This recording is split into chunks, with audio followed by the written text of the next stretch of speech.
Aquí descansan nuestros seres queridos. Y aquí vendremos también nosotros, porque la muerte es biológicamente un fin inevitable. Todo lo que vive ha de morir.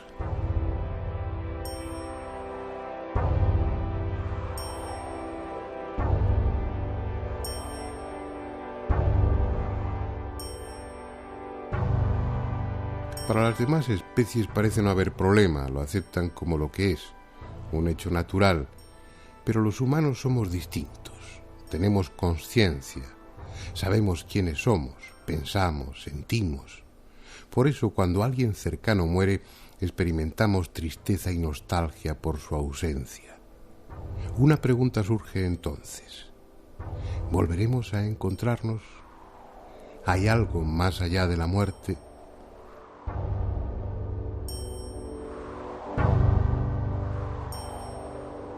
Una pregunta que en definitiva nos afecta tanto a nosotros como a los que ya se fueron, porque nosotros iremos después. Por eso el hombre ha sentido desde siempre la llamada de lo trascendente. Por necesidad, para mitigar la angustia, el miedo a dejar de ser, o porque ha tenido experiencias que le han hecho entrever ese otro mundo. Experiencias iguales a las que ahora muchos tienen. Sueños, estados de casi muerte, trances, proyecciones fuera del cuerpo. Sea por una u otra razón, o por ambas, los humanos llevamos milenios intentando comunicarnos con los muertos. No solo para tener una prueba de que después de la muerte se continúa existiendo, sino también para saber cómo es ese otro mundo que presuntamente nos aguarda. No es pues un tema nuevo. Sin embargo, en la historia reciente suele decirse que el espiritismo, la comunicación con los muertos, nació en marzo de 1848 en una casa de Hydesville, en el estado de Nueva York, cuando las hermanas Foss, entonces unas niñas, comenzaron a recibir mensajes mediante raps, golpes secos en los muebles y en las paredes, de un buhonero asesinado en aquella casa años antes. Y aunque los contactos con el otro mundo sean mucho más antiguos, ese hecho puede bien servir de referencia, porque a partir de él, la comunicación con los espíritus se convirtió en una práctica habitual en los salones de América y de Europa.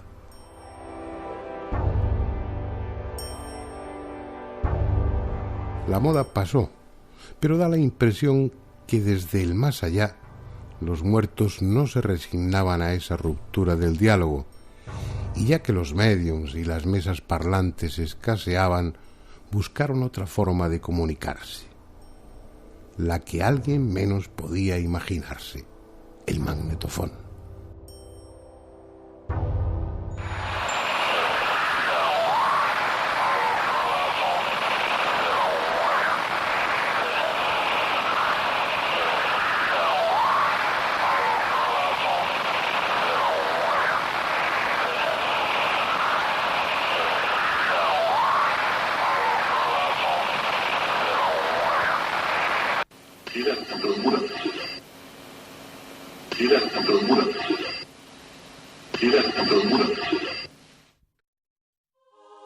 Fue el 12 de junio de 1959. Ese día, Friedrich Jürgenson obtuvo accidentalmente las primeras psicofonías mientras grababa con su magnetofón portátil en un bosque cerca de Estocolmo. No era esa su intención. Trataba simplemente de grabar el canto de determinados pájaros para ambientar sonoramente uno de sus documentales. Fue después, al llegar a casa y al escucharlo grabado, cuando se dio cuenta de que además del canto de los pájaros había otra cosa. Voces, murmullos, prácticamente ininteligibles, e incluso el sonido de un instrumento musical. Pensó que era un defecto del magnetofón o de la cinta, porque cuando había hecho las grabaciones en el bosque no había absolutamente nadie. Sin embargo, en los días siguientes, y a pesar de las precauciones que tomó, nuevas voces aparecieron en la cinta magnetofónica. y una de ellas la reconoció inmediatamente, porque era la de su madre muerta que le decía Freddy, Freddy, mi pequeño Freddy. Se inició así una etapa apasionante, llena de logros espectaculares en un campo de experimentación totalmente nuevo, y también de sinsabores, por la incomprensión y por el rechazo que muchos investigadores mostraron ante algo tan poco científico como que desde el otro mundo los muertos quisieran comunicarse con los vivos. Pero eso era lo que realmente parecía. Aquellas voces no solamente se identificaban como personas fallecidas, sino que también usaban sus voces. Un solo ejemplo. Constantin Raudive, la figura más destacada en este campo, que a su muerte en 1974 dejó grabadas alrededor de 100.000 psicofonías, al preguntar en agosto de 1961 por Andrea, una amiga muerta, obtuvo inmediatamente esta respuesta. Sí, Andrea. Sí, Andrea. Sí, Andrea. Lejanas, apenas audibles, o como si tuvieran que apresurarse por alguna razón, las psicofonías solían y suelen reducirse a palabras sueltas o frases muy cortas.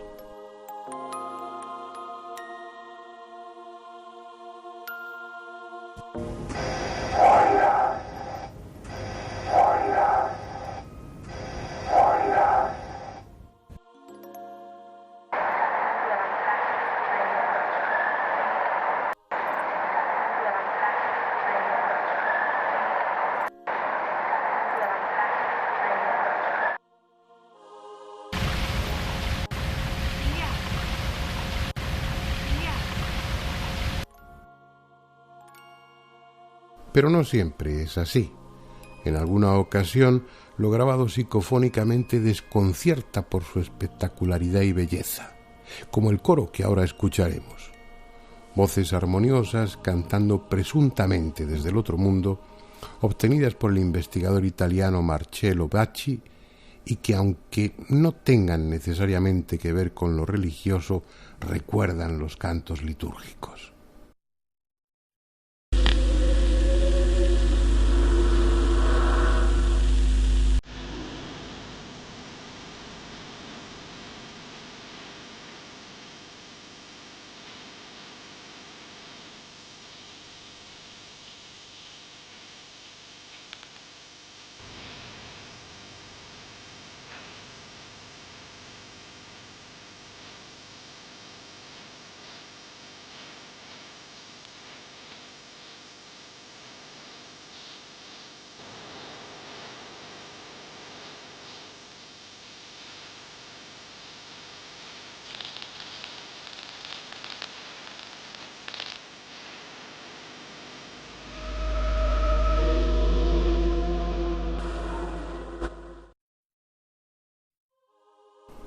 La que sí tiene un claro contenido religioso es la que grabó Pedro Amorós en un castillo templario.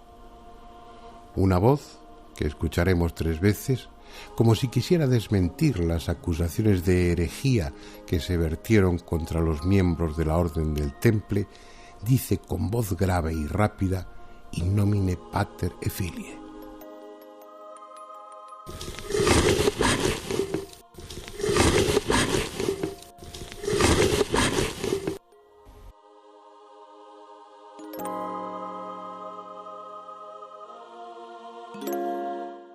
En teoría, cualquier sitio es bueno para grabar psicofonías. Como veremos después, los investigadores las obtienen frecuentemente en su propio laboratorio. Pero los lugares donde se han producido hechos luctuosos o dramáticos parecen los preferidos cuando se hace investigación de campo. ¿Por qué?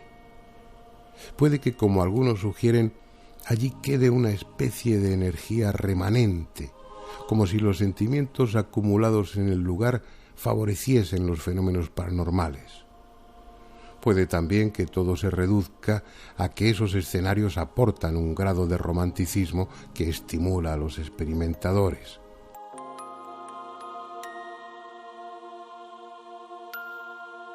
Sea por una u otra razón, los cazadores de psicofonías acuden a lugares como este, en el condado de Treviño, un pueblo llamado Ochate, del que solo queda en pie la torre de su iglesia, desnuda y fantasmal.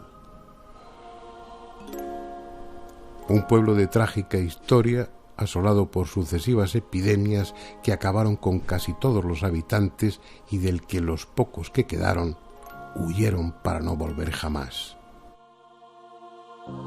Muchos de los que, atraídos por su siniestra fama, han pasado la noche aquí, hablan de suspiros, de pisadas a su alrededor, incluso de agresiones por manos invisibles, y también han obtenido psicofonías.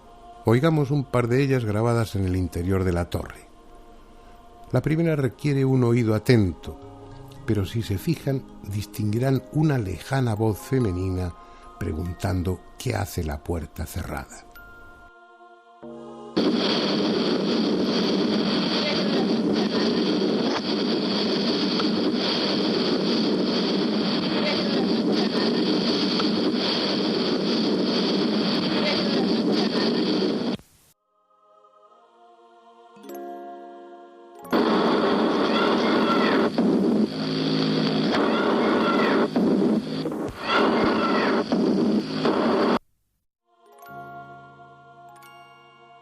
Pero aunque es lo frecuente, no siempre las psicofonías resultan de difícil audición. Cambiemos de escenario para escuchar otras tan claras como espeluznantes. Esta es la moderna y activa ciudad de Albacete. Y este es un edificio más, aparentemente. En él está instalada la Jefatura de Industria de Castilla-La Mancha, pero antes estuvo la Casa de la Marquesa, habitada en tiempos por doña Margarita Ruiz de Liori, marquesa de Villasante. Una mujer singular, en muchos aspectos adelantada a su época, de la que se dice que celebraba reuniones donde se practicaba la magia negra. En 1954 fue acusada de haber mutilado el cadáver de su hija Margot, así como de otros hechos siniestros, entre los que figuraba el sacrificio de animales. Tengan o no que ver con aquellos acontecimientos, lo cierto es que el moderno edificio ha sido teatro de fenómenos paranormales de los que el personal de las oficinas ha sido testigo en numerosas ocasiones. Por este motivo, un equipo de investigadores dirigido por Fernando Rosillo, José Luis Tajada y José Martínez, y dotado con un complejo material técnico, pidió y obtuvo permiso en 1998 para realizar diversas pruebas, entre ellas la grabación de posibles psicofonías. Y fue precisamente en ese tipo de fenómeno en el que obtuvieron resultados positivos y espectaculares.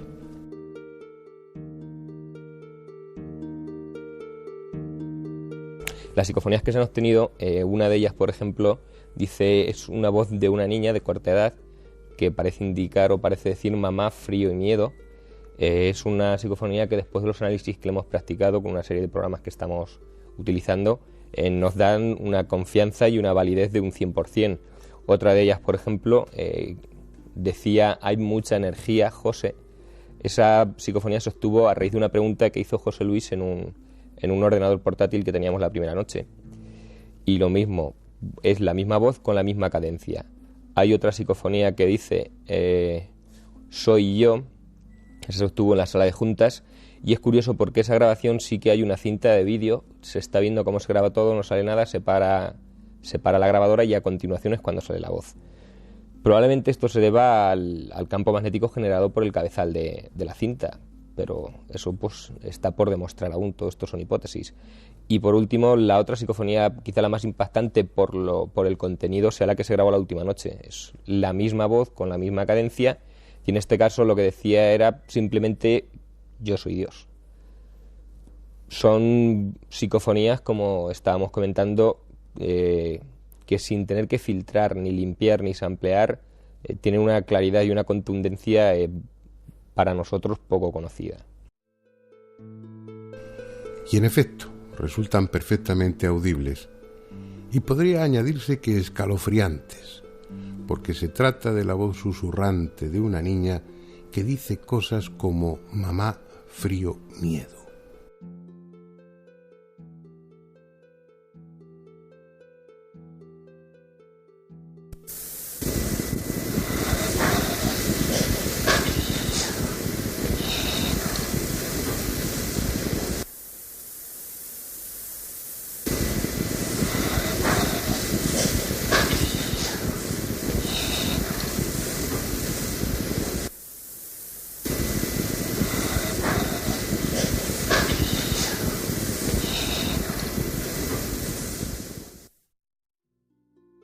Una voz infantil venida quién sabe de dónde, que en otro de los momentos se acercó a uno de los micrófonos para decir que era ella.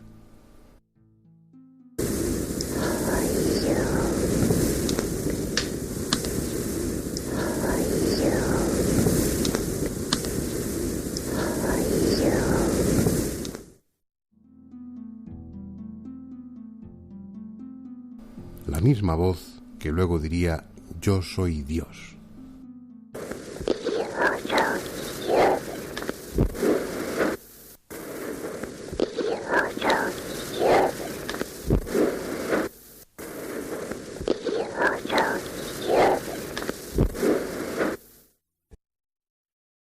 ¿Qué son esas voces?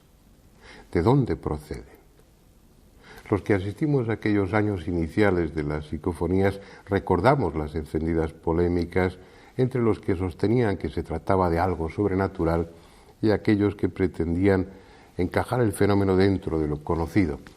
Se barajaron todo tipo de hipótesis. Obviamente se habló de grabaciones espurias, es decir, fragmentos de programas de radio o de televisión que por alguna razón quedaban registrados en la cinta.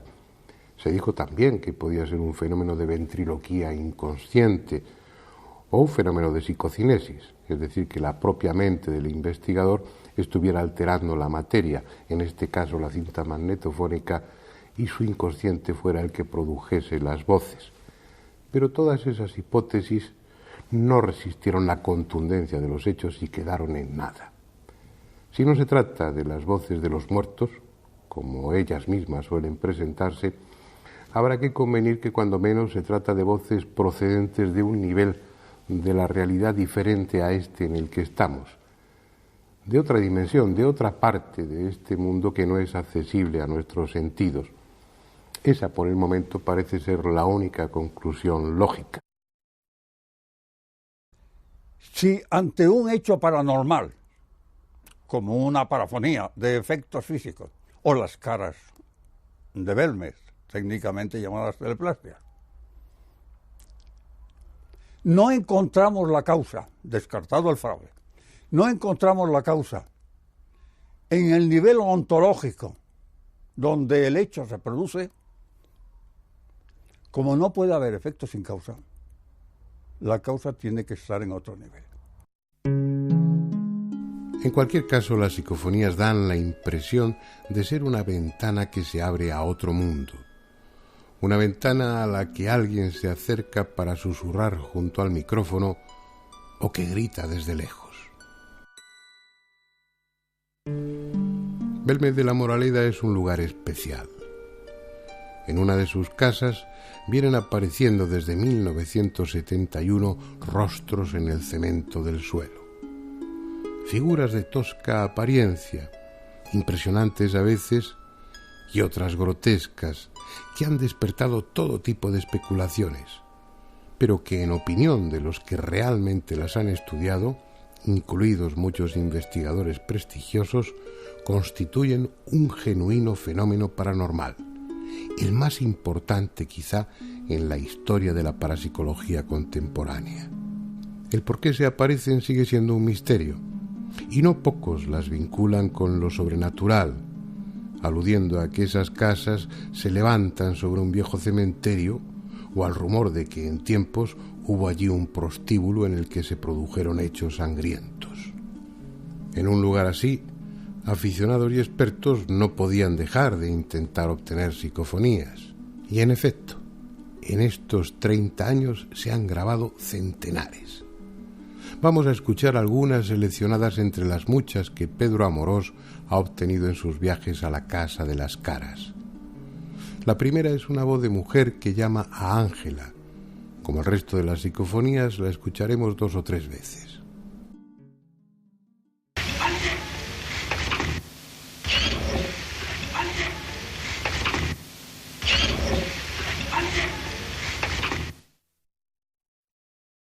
Otra, también muy clara, pero de contenido más siniestro, parece decir matar a él.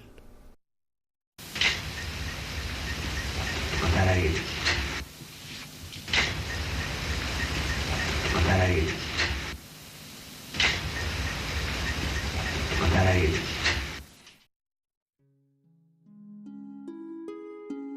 Al preguntar al investigador si había algún tipo de entidades en el lugar, se grabó una psicofonía que respondía afirmativamente diciendo «almas hay».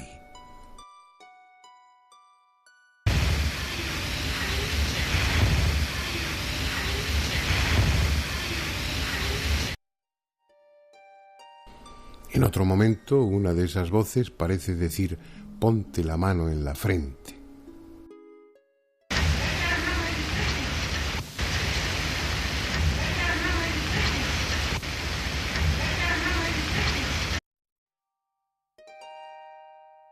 Y por último, una psicofonía que expresa su complicidad con María, puesto que al preguntar esta por qué esas entidades están en su casa, se grabó una voz de mujer que decía, es un abuso. Bueno, el por qué han venido aquí a mi casa.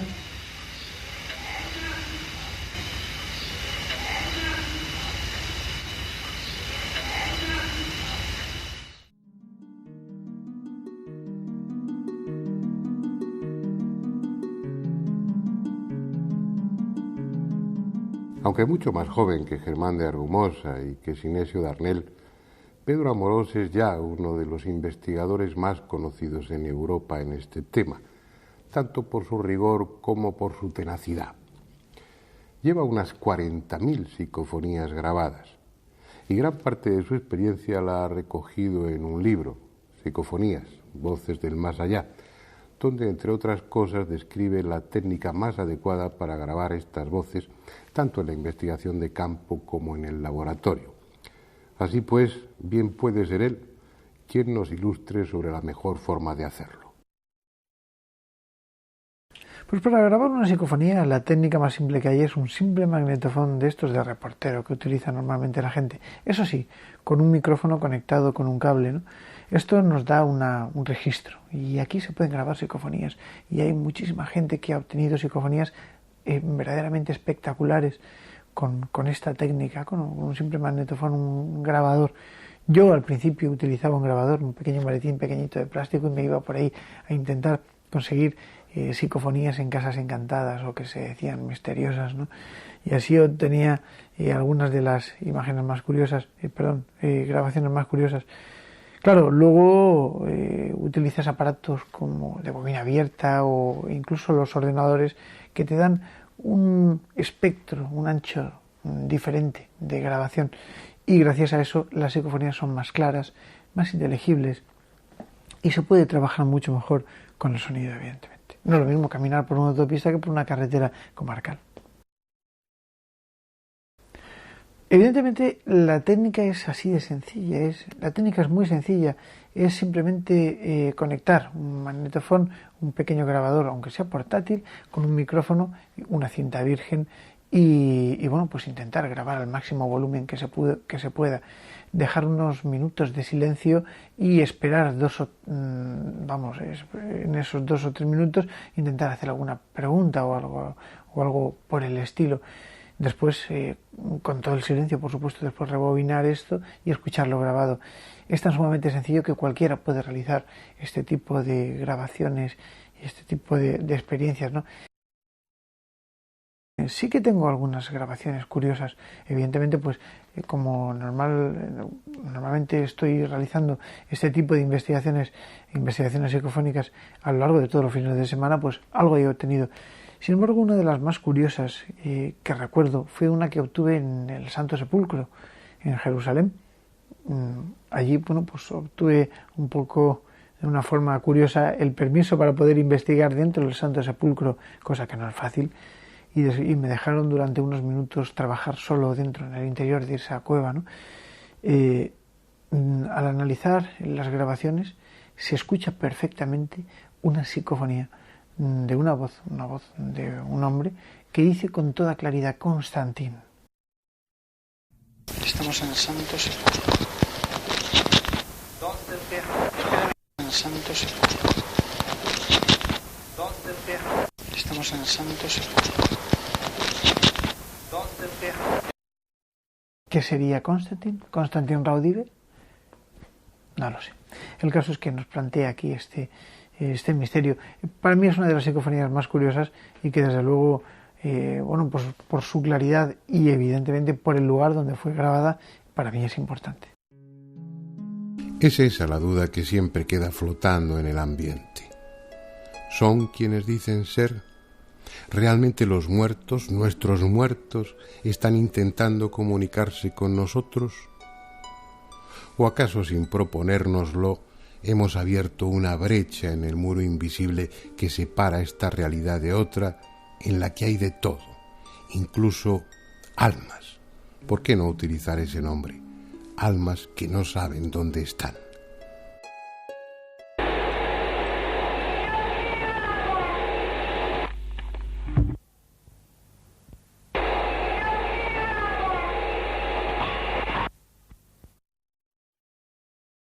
O niños perdidos, solos en un mundo de sombras, que utilizan este medio para gritar su desconsuelo.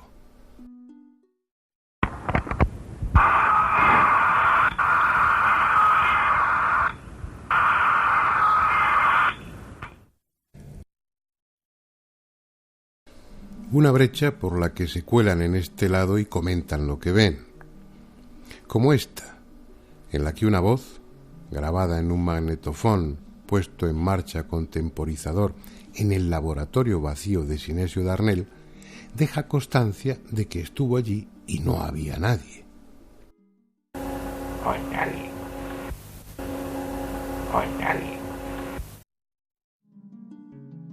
O ante un malentendido con el mismo investigador, se excusa diciendo que él no ha sido.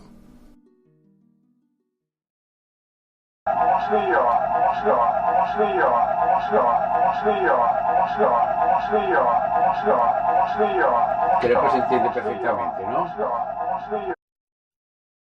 Quizá ese otro mundo del que vienen las voces no esté en ningún sitio que pueda visitarse y sea un reino sin tiempo y sin espacio.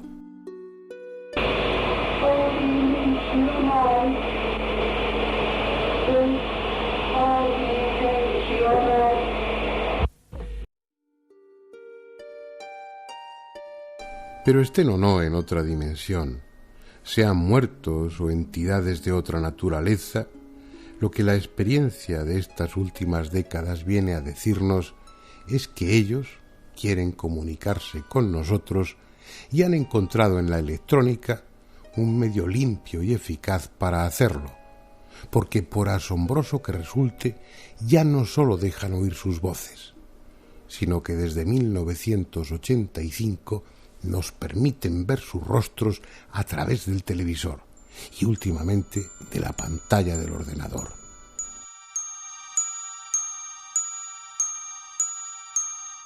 Este es el padre François Brin, durante una de sus conferencias.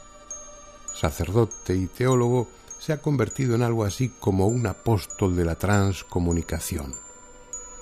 Entiende que las psicofonías y ahora las psicoimágenes constituyen una fuente de esperanza, un alivio para aquellos que han perdido seres queridos o sienten el temor de que tras la muerte no haya nada.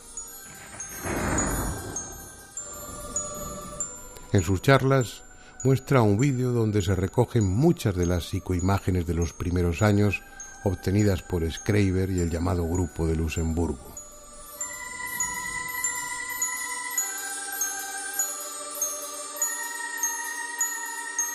Si a Jürgenson le corresponde el mérito de haber grabado en 1959 las primeras psicofonías, a Klaus Schreiber le pertenece el de grabar las primeras psicoimágenes en 1985.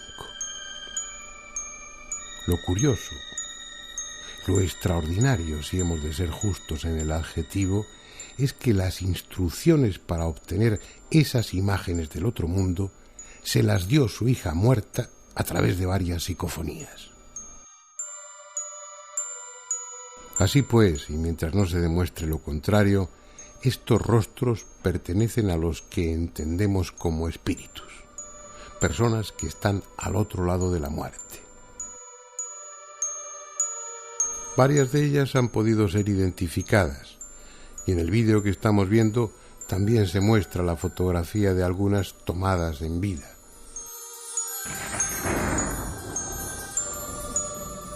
Por ejemplo, esta es la imagen fantasmal, valga la expresión, de quien parece ser un religioso, captada por Schreiber. Y esta es una fotografía del mismo cuando estaba vivo. Un austriaco que fue abad en un monasterio y que durante muchos años se dedicó al estudio del espiritismo. Esta hermosa mujer que nos sonríe desde el más allá es una alemana que vivió en Estados Unidos y murió a los 74 años.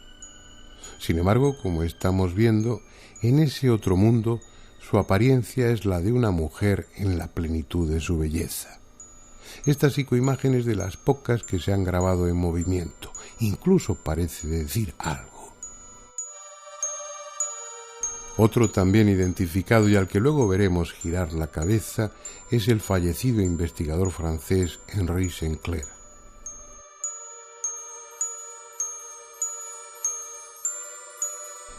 Pero siendo todo ello desconcertante, lo más insólito es que algunas de esas imágenes muestran un mundo similar a este, con objetos, mar, paisajes, animales.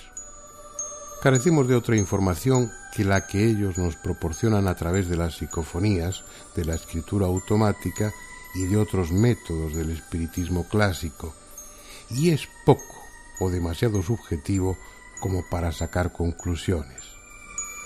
En realidad no sabemos si estamos viendo ese otro mundo como auténticamente es, o como ellos, sean muertos u otra cosa, quieren que lo veamos. En todo caso, y dejando aparte los inevitables fraudes, estamos ante un fenómeno de extraordinaria importancia.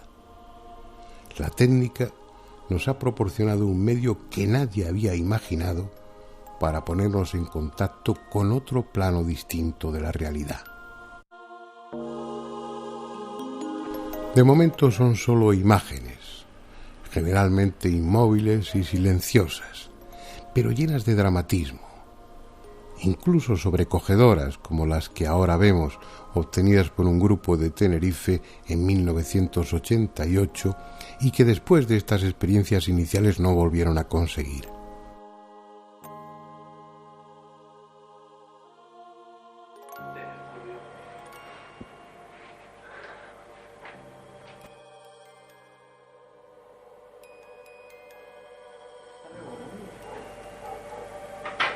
Meto la línea. Y luego.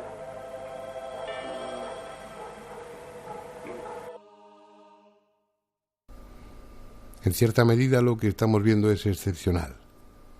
Lo habitual es que las psicoimágenes se limiten a rostros estáticos, desenfocados o deformados, en ocasiones difíciles de reconocer y que aparecen en un solo fotograma, en un solo frame del vídeo grabado. A cambio, la técnica es en principio tan sencilla que cualquiera puede intentarlo.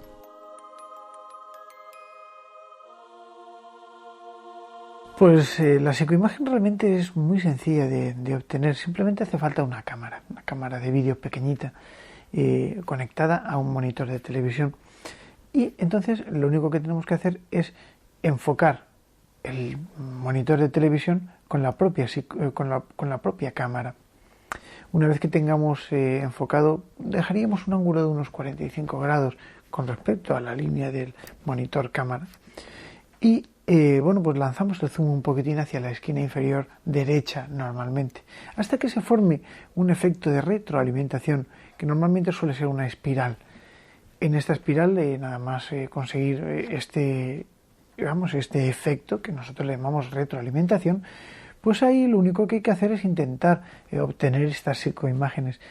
Es muy buena la técnica de utilizar una cámara conectada al ordenador y el ordenador que puede registrar todo lo grabado, porque así podemos examinar sin ningún problema todos y cada uno de los fotogramas, frames que componen la grabación de estos segundos de filmación, ¿no? Y esto es muy, muy útil. Otra cosa sería utilizar el vídeo, ¿no? Que también es un sistema un poquito más arcaico, pero evidentemente pues muestra la antigua usanza del tema de las psicoimágenes. Lo que pasa es que, claro, los cabezales del vídeo peligran, ¿no? Porque 10 segundos son 240 y tantos fotogramas.